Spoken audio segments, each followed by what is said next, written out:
Hello and good evening, all of you. Welcome to Alpha IS Academy's PCS Current Affairs series, and we are doing the current affairs for the month of July. Now, the current affairs for the month of July I'll be covering in two videos. So basically, today we shall be discussing some sections, some subjects, and then we shall be discussing other subjects. The link to the notes or the current affairs booklet is given in the description box. वहाँ पे जाके आप ले सकते हैं, और नहीं मिले तो बाई चांस वहाँ पे एक नंबर दिया गया, आप you can always text us, we shall provide you with the notes, that is at no cost, है ना. And please subscribe to Alpha Academy and I welcome you all. So beginning for the day, our first section is the polity and governance. ठीक है, तो first topic is the model tenancy act. Now the Model Tenancy Act, actually what happened was that four states, that is Andhra Pradesh, Tamil Nadu, Uttar Pradesh and Assam, they made their own tenancy law, and to your surprise J&K was the first union territory that made the tenancy laws. Now what happens is that the tenancy or housing is a state subject. ठीक है, it's a state subject and thus only state can make law on it. Now what the government can do is कि then they can only frame a model law, as in the case of agriculture. Agriculture में भी जो contract farming वगैरह के laws हैं वो model laws हैं. ठीक है, उसको जो देख कर स्टेट्स अपने लॉज बनाते हैं. ठीक है, अब इसको अप्रूव कौन करता है? अप्रूव इसको ministry of housing and urban affairs करती है. ठीक है, now the second topic is Rajya Sabha secretariat. Now Rajya Sabha secretariat को किस आर्टिकल के अंतर्गत बनाया गया, या under which article? It is under article 98. Now what article 98 it says? It's that there should be a separate secretarial staff for each house of the parliament. उसी को ध्यान में रखते हुए राज्यसभा सेक्रेटेरिएट बनाया गया है, एंड बेसिकली उसका जो फंक्शन या कंट्रोल है वो राज्यसभा का चेयरमैन देखते हैं. ठीक है, अब पार्लियामेंट्री कमिटीज़ की बात करें. देखो, सबसे पहली बात तो जो पार्लियामेंट्री कमिटीज़ होती हैं उनकी जो रिकमेंडेशंस होती हैं वो बाइंडिंग नहीं होती हैं. ठीक है, they are not binding on the parliament. And from which article they drive their power? That is article 105 and 108 से वो अपनी पावर डिराइव करती हैं. ठीक है, और इसको ये दो टाइप की होती हैं, या तो वो इलेक्टेड हो जाती हैं, हो सकती हैं, या फिर नॉमिनेटेड मेंबर्स होते हैं इसमें. भाई नॉमिनेट कौन करेगा? लोकसभा के केस में speaker of the Lok Sabha, and Rajya Sabha के केस में chairman of the Rajya Sabha. And जो इलेक्शन होता है वो मेंबर सिलेक्ट करते हैं आपस में बाय सिंगल ट्रांसफरेबल वोट से किसी किसी केस में.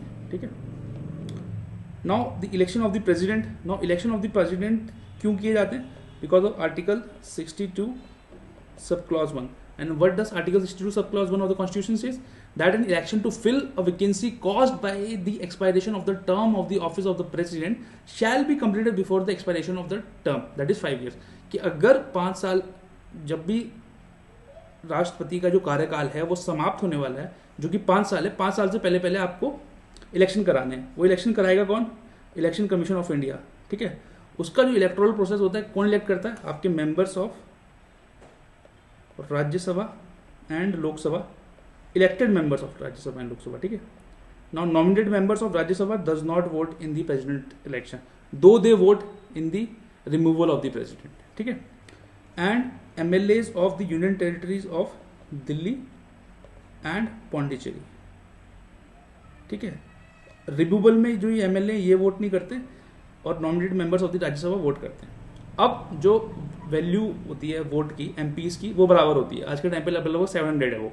ठीक है, बट जो MLAs हैं, स्टेट की जो MLAs हैं, उनकी वैल्यू जो है डिफर करती है from the state to state. वो उसकी पॉपुलेशन पर डिपेंड करता है. ठीक है, जैसे MLA जो उत्तर प्रदेश के जो MLAs हैं उनकी वोट की वैल्यू सबसे ज़्यादा है, दैट इज़ 208. अरुणाचल प्रदेश के जो MLAs हैं उनकी वोट की वैल्यू सबसे कम है, that is 8 due to their population. ठीक है, now the next one is that those about the 17 year of age now can enrol, या वो पहले ही अप्लाई कर सकते हैं फॉर देयर इलेक्टोरल कार्ड, और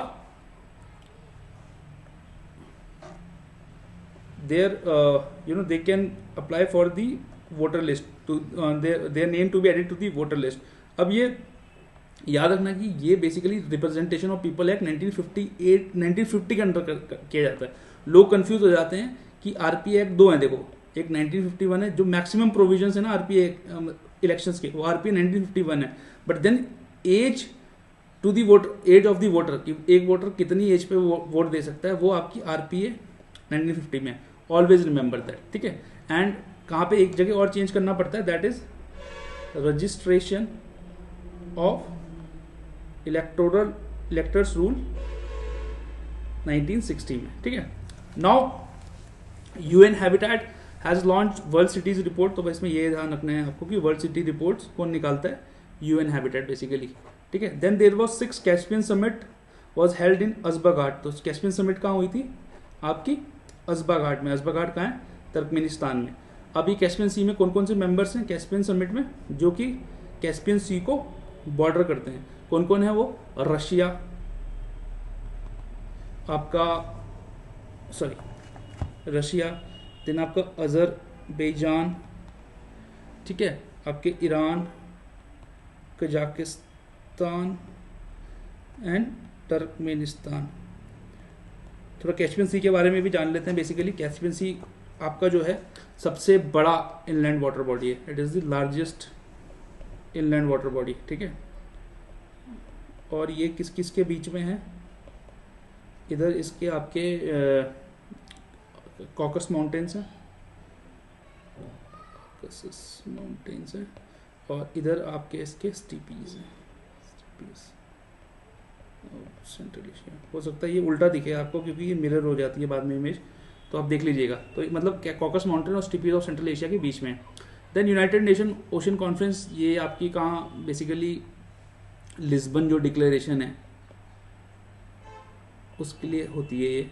और इस बार की थीम थी आवर ओशन आवर फ्यूचर, ठीक है। और इसको इस बार होस्ट किया था केनिया ने एंड पोर्चुगल ने, ठीक है, केनिया ने एंड पोर्चुगल ने, ठीक है। Now recently there was the first leader summit of I2U2, ठीक है, I2U2, ठीक है। I2U2 में कौन कौन है आपका, India, Israel, United Arab Emirates that is UAE and United states. और इनकी मीटिंग अभी वर्चुअली हेल्ड की गई थी, ठीक है। Basically maritime security, infrastructure, transport पे बात करते हैं आपस में बैठ के, ठीक है। अब बात करते हैं इकोनॉमी की। तो economy basically reserve Bank of India ने 25th फाइनेंशियल स्टेबिलिटी रिपोर्ट, वही फाइनेंशियल स्टेबिलिटी रिपोर्ट रिलीज की। Now financial stability report is a by annual report.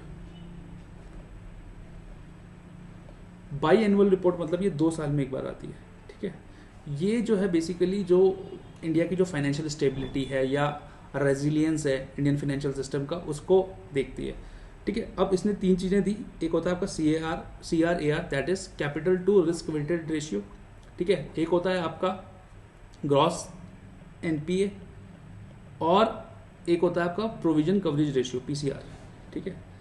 अब ये याद रखिएगा जो CRAR है वो बढ़ा है, दैट इज 16.7%।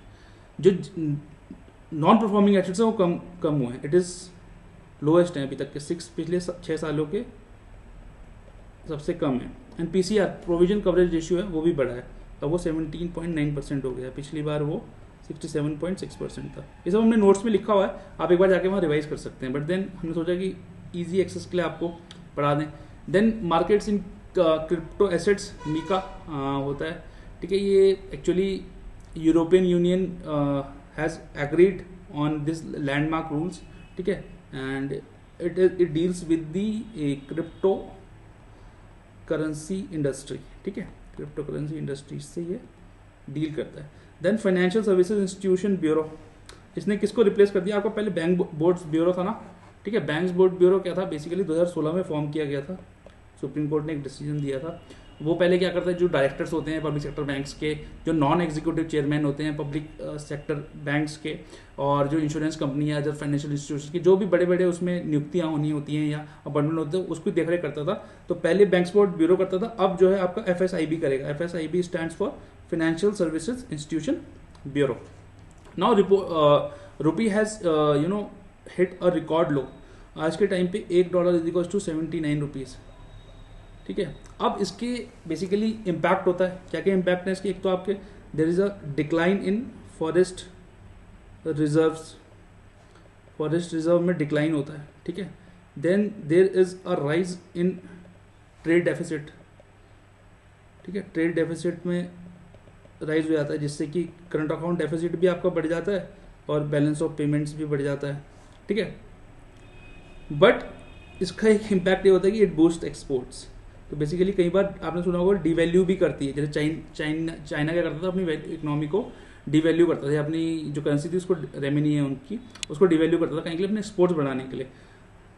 क्या क्या मेजर्स लिए हैं गवर्नमेंट ने? देखो, एक तो जो आपकी कस्टम्स ड्यूटी थी गोल्ड पे वो बढ़ा दी, ठीक है। देन सेस और स्पेशल एक्साइज ड्यूटी को बढ़ा दिया गया, ठीक है। रेट हाइक्स किए आरबीआई ने, ठीक है। अब बात करते हैं कि एक्चुअली जीएसटी कब आया था आपको 2017 में, तो 2022 में उसको लगभग 5 इयर्स हो गए। अब इसका कुछ डाटा देख लेते हैं। पूरे 5 सालों में हर साल जो है जीएसटी का जो रेवेन्यू वो इंक्रीज हुआ है, इट हैज स्टेडली इंक्रीज्ड। आज के टाइम पे अगर मैं बात करूं, GST contributes to the it is the top contributor in the central government revenues. लगभग 5.9 लाख करोड़ जो है आपका जीएसटी से आता है, ठीक है। उसके बाद जो है एक्साइज कलेक्शन से आता है, that is 3.9 lakh crore, and उसके बाद कस्टम ड्यूटी से आता है, ठीक है। Then business reforms action plan, BRAP. Actually ये कुछ नहीं है, ये ease of doing business reforms जो थी कंट्री में उसको स्टीयर करने के लिए बनाया गया था। उसको निकालता है DPIIT, that is department of promotion of industry and internal trade, ठीक है। डिजिटल इंडिया इनिशिएटिव्स की बात कर लेते हैं। तो डिजिटल इंडिया वीक था अभी, माननीय प्रधानमंत्री जी ने उसका इनॉग्रेशन किया और उन्होंने यही कहा कि जो डिजिटल इंडिया प्रोग्राम है it aims to strengthen ease of doing business and ease of living. तो बेसिकली बहुत सारे सेक्टर्स थे, जल्दी से हम देख लेते हैं। ई गवर्नेंस का सेक्टर था, उसमें आपका बहुत सारी सर्विसेज थी। एक आपकी CSC थी, common service centre, then direct benefit transfer, ठीक है। फिर आपका इंडिया स्टैक, ये नोट्स में लिखा है, वहाँ से डिटेल में पढ़ना हो तो पढ़ लेना। देन माई स्कीम था एक, देन मेरी पहचान कुछ नहीं है, मेरी पहचान एक टाइप से आपका एक सिंगल लॉगिन टाइप का है, सिटीजन्स का सिंगल लॉगिन है। देन एग्रीकल्चर की बात करें तो ई-नैम है आपका, national agriculture market. Then health की बात करें तो ई-संजीवनी है आपका। एजुकेशन में बात करूं तो स्वयं पोर्टल बनाया गया है ओपन लर्निंग के लिए, जो ओपन कोर्सेज हैं उसके लिए। देन बैंकिंग की बात करें हम तो आपका पास PM जनधन योजना है, ठीक है। और जो कि it's focuses on universal access of banking facilities, financial literacy, access to credit, insurance, pension facility, इन सब पे जो होता है ध्यान देता है। स्टार्टअप्स की बात करें, इंडिया देखना, इंडिया जो है ना चाइना और US के बाद 3rd लार्जेस्ट स्टार्टअप इकोसिस्टम है वर्ल्ड का, ठीक है। उसके लिए हमने बनाया एक जेनेसिस प्रोग्राम बनाया है डिजिटल इंडिया, जिसको बोलते हैं gen next, support for innovative startups. Then C2S program है, that is chips to startup program है। देन स्किल्स की मैं बात करूं तो PM दिशा है, ठीक है। It aims to bridge digital divide, specifically targeting the rural population. Then security की बात करूं मैं तो आपके पास CERT-in है, that is computer emergency response team India. और कल्चर की बात करूं तो एक प्रोग्राम है आपका इस बार, digital India Bhashini. Now this program has been running for quite some times, but then they were in news and that's why we are telling you, ठीक है। Now next topic is energy poverty. Now there was a G7 summit in Germany this year where the honorable prime minister highlighted the issue of energy poverty and he emphasized on that the world should have a more equitable energy access to, मतलब basically energy access जो है सबके पास हो, there should be equal distribution or equitable distribution of the energy, and the rich north and global south should work integrate together और एक दूसरे की energy needs को जो है पूरा करना है। तो ऐसा नहीं कि कुछ जो कंट्रीज हैं वो एनर्जी रिच हो जाएं, कुछ जो है एनर्जी डेफिसिट में आ जाए।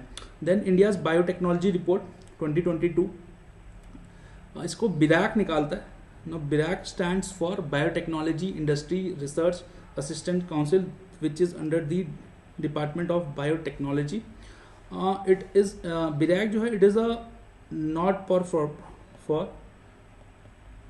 Profit public sector enterprise. Okay, now Indian coffee production and exports. तो बेसिकली सबसे ज़्यादा कॉफ़ी प्रोड्यूसर कौन है?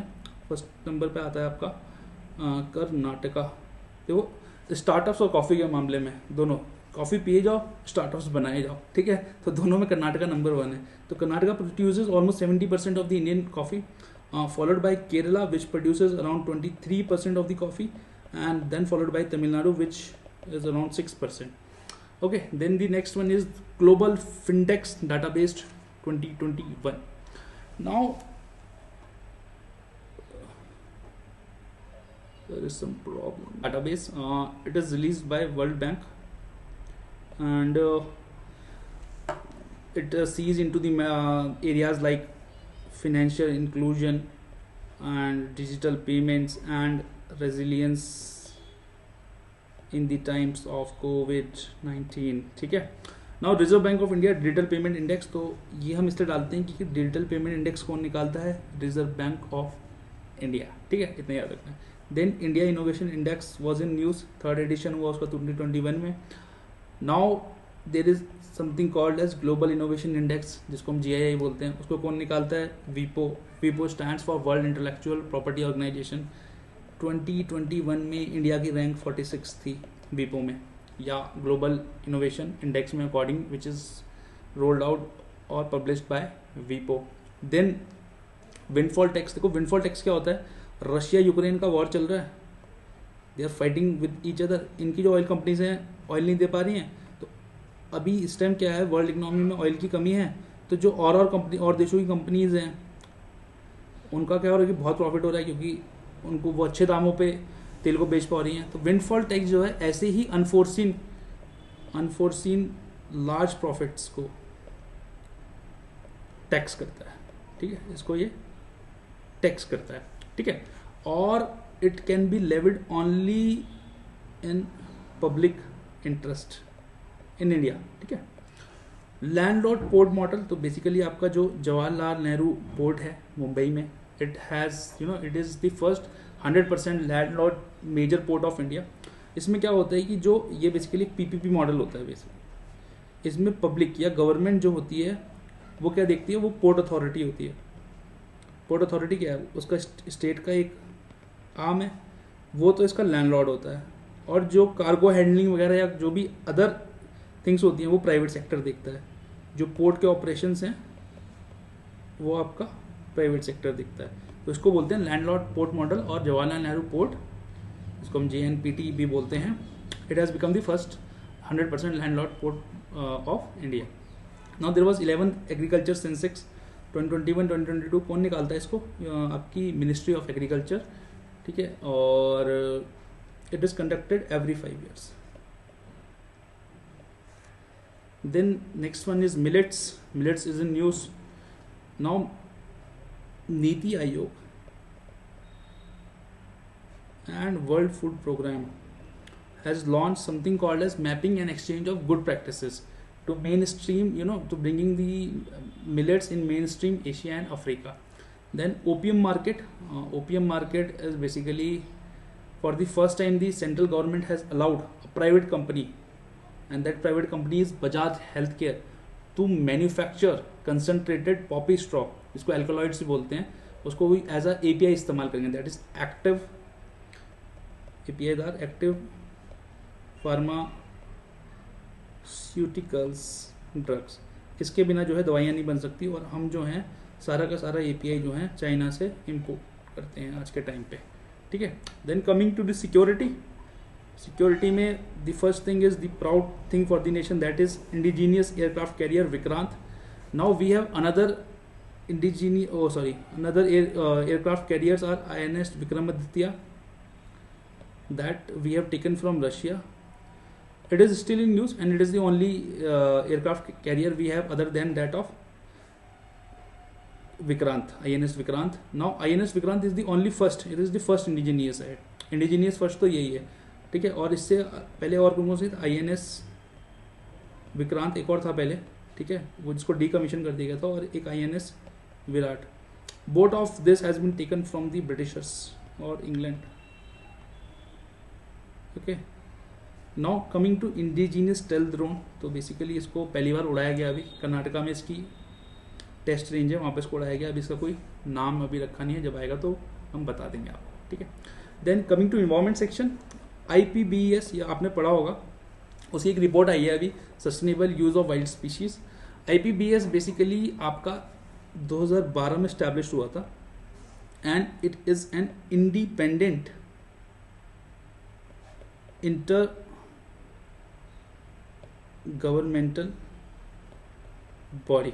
ठीक है, इसका जो सेक्रेटेरिएट है वो आपका बॉन जर्मनी में है. ठीक है, और ये एक कोई UN एजेंसी नहीं है, याद रखना, ये UN के अंडर नहीं आता है. ठीक है, बट ये UNEP जो यूनाइटेड नेशन इन्वायरमेंट प्रोग्राम है, उसको सेक्रेटेरियल सर्विसेज या उसके साथ हेल्प करता है उसको काम करने में. देन प्रोजेक्ट टाइगर के 2023 में 50 साल हो जाएंगे. अच्छा, प्रोजेक्ट टाइगर की खास बात ये है कि हमने इसमें टाइगर की पॉपुलेशन डबल करनी थी 2022 तक, और ये हमने अचीव कर लिया था 2018 में. ठीक है, बेसिकली जब ये स्टार्ट हुआ था इसके अंदर 9 साइट्स थी. ठीक है, इसके अंदर 9 साइट्स थी. आज के टाइम पे इसके अंदर लगभग 52 साइट्स हैं. ठीक है, then 5 wetlands get international importance tag मिला उनको, रामसर कन्वेंशन के उनको अंडर ऐड किया गया बेसिकली.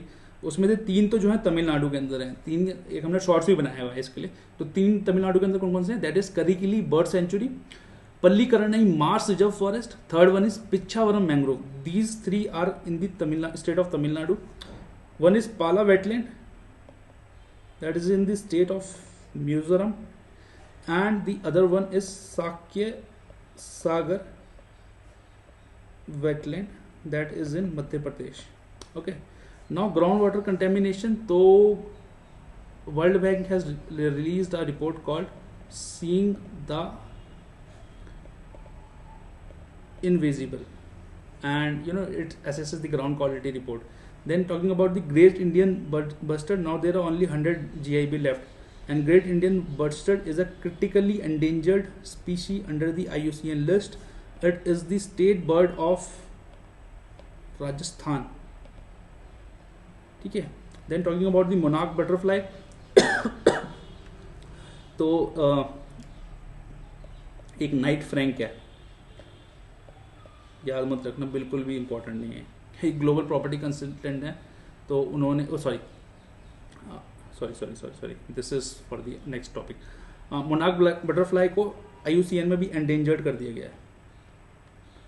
IUCN में भी एंडेंजर्ड लिस्ट में डाल दिया गया है. पहले ये बाहर थी. ठीक है, IUCN की लिस्ट में इसको भी रेड लिस्ट में एंडेंजर्ड की कैटेगरी दी गई है. Now Asia Pacific sustainability index 2021, ये जो मैं आपको पहले बता रहा था, नाइट फ्रैंक एक ग्लोबल प्रॉपर्टी कंसल्टेंट है, वो निकालते हैं. और जो 4 इंडियन सिटीज हैं आपकी, that are Bengaluru, Delhi, Hyderabad and Mumbai has made it to the top 20 sustainable cities. Now I have no hand in it. Believe me, I have no hand in it. How they have made it to the world top 20 sustainable cities, I don't know. ठीक है, but then they have made it according to the Asia Pacific Sustainability Index.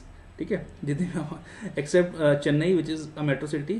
Chennai has been taken by Hyderabad, and all 3 other metro cities, or Calcutta is also not there. Then Bangalore, Delhi, Hyderabad and Mumbai is there. Now NTPC has said that it has commissioned India's largest floating solar power plant project. तो ये इन्होंने लगाया है NTPC Ramagundam में, और ये कहाँ है? तेलंगाना में. Now people preparing for Telangana PCS, this is very important for you. ठीक है, and it is a 100 megawatt plant. Okay, now coming to the schemes, last section for this lecture. So PM has launched some schemes to strengthen the micro, small and medium enterprises. One is RAMP scheme. RAMP is raising and accelerating MSME performance. इसमें हम performance raise करेंगे. Then the other one is CBFTE. That is capacity building for the first time MSME exporters. तो जो first time MSME exporters हैं उनकी capacity building करेंगे हम लोग. ठीक है, and कुछ नई guidelines आई हैं, नए फीचर्स आए हैं आपकी किसमें? PMEGP में. PMEGP stands for prime minister employment generation programme. तो बेसिकली इसके अंदर क्या चेंजेस किए गए हैं? तो इसको पहले 2 सेक्टर होते हैं ना आपके, ये 2 सेक्टर्स में दिया जाता था, मैन्युफैक्चरिंग एंड सर्विस में. तो पहले मैन्युफैक्चरिंग में आपको दिए जाते थे 25 lakh, now you get 50 lakh. Services में earlier used to get 10 lakh, now you get 20 lakhs. Okay, and new categories has been added, that is aspirational districts and transgenders has been they can apply as a special category applicant. तो ये थी बात. Then another scheme is take home ration program, and it is a program of Niti Aayog plus World Food Program. So basically it caters to the children between 6 to 36 months and pregnant and lactating women. Okay, then Vritika research scholarship. Vritika means choice. So basically it focuses on the PG students, postgraduate students of universities and colleges. तो वो बाहर जाएं, exposure लें, hands on skill लें in the areas of skill development and get some experience, hands on experience, उसके लिए है. Then S400. Now S400 is a LRSAM. LRSAM is long range surface to air missile system. We have taken S4 missile system from Russia. ठीक है. Then Asia Energy Transition Initiative. तो basically it is an initiative between Japan and India, और इसमें हम लोग will work towards the transitioning of clean energy, and we will work in the area of sustainable growth and carbon neutrality. Then Swanidhi Mahotsav was made to celebrate the success of PM Swanidhi scheme. Now PM Swanidhi scheme, it is a central sector scheme. It is for the street vendors, and under this rupees 10,000 was given as a initial capital to the street vendors to start something. Okay. Then Mission Vatsalya is a program by Women and Child Development Ministry. And basically it focuses on children who are orphaned, missing, abandoned, surrendered. So basically it works on children who have no one in this world. So this was all in this particular lecture. Thank you very much, and how you like it, please tell us in the comment box, and we will bring you some nice series, and I wish you all the